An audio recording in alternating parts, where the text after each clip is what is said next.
આજે મુદ્દો એ છે કે ભારતીય જનતા પાર્ટી દરેક જગ્યાએ કરપ્શન એટલે કરપ્શનની વ્યાખ્યા હું તમને આપી દઈશ, પણ કરપ્શનને ઘુસાડવામાં સંપૂર્ણપણે સફળ સાબિત થઈ રહી છે.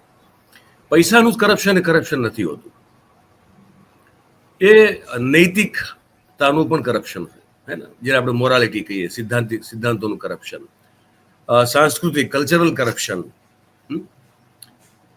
Socio economical corruption, political corruption, અનેક પ્રકારના કરપ્શન થાય છે.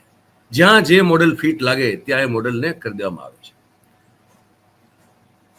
2014 પછી સતત એક પ્રયાસ થઈ રહ્યા છે, અને 2014 થી 2019ની જે ટર્મ હતી ભાઈ આપણે મોદી સાહેબની, એ ટર્મમાં સ્મૃતિ ઈરાનીને આપને સૌને જો યાદ હોય તો સ્મૃતિ ઈરાનીને HRD મિનિસ્ટર બનાવવામાં આવેલા હતા, અને દેશ આખામાં સંઘ અને ભારતીય જનતા પાર્ટીની વિચારધારા મુજબનું ભણતર કેમ છોકરાઓને, એટલે નાના બાળકોથી લઈ અને પીજી કરતા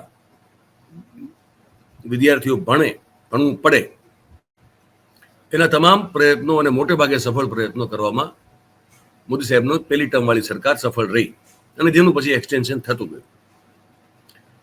ગુજરાતમાં પણ એના આપણે અનેક દાખલાઓ જોયા છે.